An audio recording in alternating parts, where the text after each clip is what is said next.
Fala pessoal, aqui é o Valber do Terminal Macro Trader, um dos parceiros aí da corretora Elliott. E eu vou trazer para vocês, pessoal, uma digestão do que rolou hoje no mercado de petróleo, energia de novo, né? E a gente teve alguns catalisadores aí principais puxando a movimentação hoje, que a gente viu. Aqui eu sinalizei aqui, principalmente depois da abertura, saiu um conjunto de informações que acabou puxando bastante forte. A gente viu o petróleo caindo quase 2% aí no decorrer da sessão, tá? Eu vou tirar minha webcam e aqui eu vou direto para o terminal para trazer para vocês aqui essas informações. Primeiro de tudo, a atividade global, pessoal, ela estava esfriando bastante. A gente viu ontem, e já tinha feito um pouco de pressão no mercado, os dados de atividade manufatura dos Estados Unidos, a mínima de 14 meses, a gente viu nos PMIs ISM, e hoje a gente teve outros PMIs do setor de serviços que veio também fraco, tá? E o problema que eu vou citar aqui no petróleo, não é sempre que a gente tem essa reação, mas essa queda da atividade econômica está sendo meio que global, tá? Hoje a gente teve, então, na zona do euro também abaixo da expectativa, e essa queda da atividade, né? Inclusive a inflação caindo, né? O que fica um pouco preocupante, ainda mais um reajuste desse tamanho na inflação da Europa. O Banco Central Europeu, de repente, a gente pode mover as peças, inclusive China, a gente viu Japão também, a atividade econômica esfriando bastante. E o segundo catalisador que a gente teve hoje, que na minha opinião puxou o mercado, é as negociações, então, que de repente podem dar espaço para um alívio nas sanções sobre o petróleo russo, tá? As negociações entre Estados Unidos, Europa e Ucrânia, para chegar a um cessar-fogo, tá, pessoal? Então hoje teve a reunião, já teve, né? Acabou na parte da tarde, tem até alguns comentários aqui passando para vocês no terminal, Macron também, presidente da Ucrânia, da França comentando, né? Enfim, então a gente teve aqui hoje, os aliados dos Estados Unidos se comprometeram a apoiar a Ucrânia no caso de um novo ataque russo, isso depois que acontecesse um acordo de cessar-fogo, tá?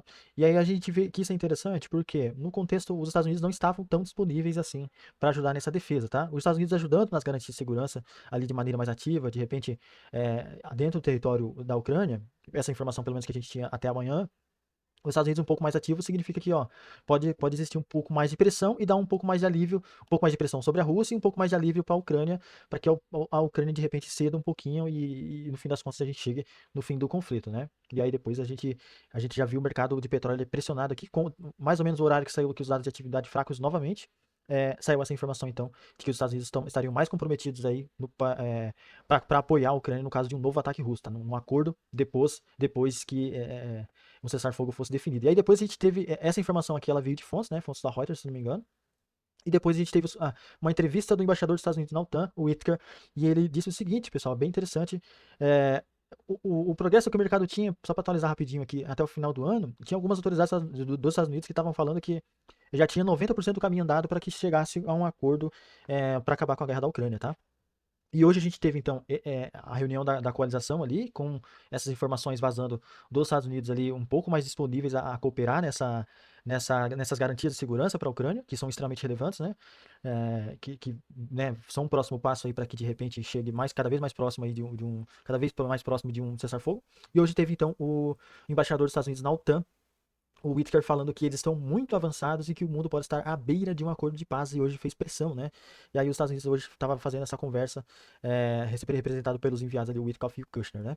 A gente viu essa headline, então, na minha opinião, junto com os dados de atividade que a gente já viu desacelerando, fizeram bastante preço. Por quê, pessoal? Ontem os dados de atividade dos Estados Unidos, junto com o fluxo de abertura, né?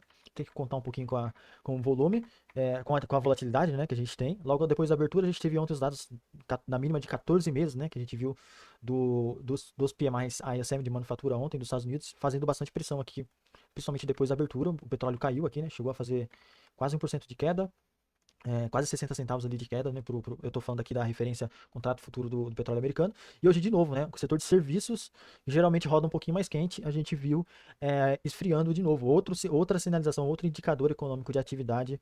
E como eu comentei, não é só nos Estados Unidos que isso está acontecendo, foi no mundo inteiro. Essa foi a semana ali. Ontem e hoje a gente teve alguns dados de atividade, praticamente no mundo inteiro.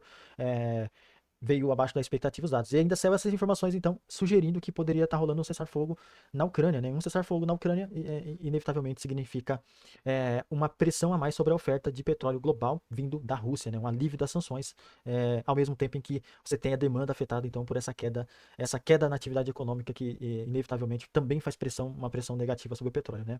Menos atividade econômica, a gente vê menos demanda por petróleo. Então, Foi o que a gente viu. E aí, na parte da tarde, só para completar rapidinho, a gente viu a informação de fontes do Financial Times que os Estados Unidos vai assumir a liderança de um sistema de alta tecnologia para monitorar qualquer cessar-fogo da Ucrânia utilizando drones e satélites. Então, a gente tá vendo as informações saindo, tá, pessoal? Uma possibilidade de uma negociação aí para encerrar a guerra na Rússia e Ucrânia, que tá saindo essas informações. E estão afetando, embora não muito forte, porque o petróleo realmente é um ativo que está extremamente pressionado, tá, pessoal? Já tá aqui na mínima de praticamente desde antes da invasão da Rússia, né? Quando o petróleo foi para 130.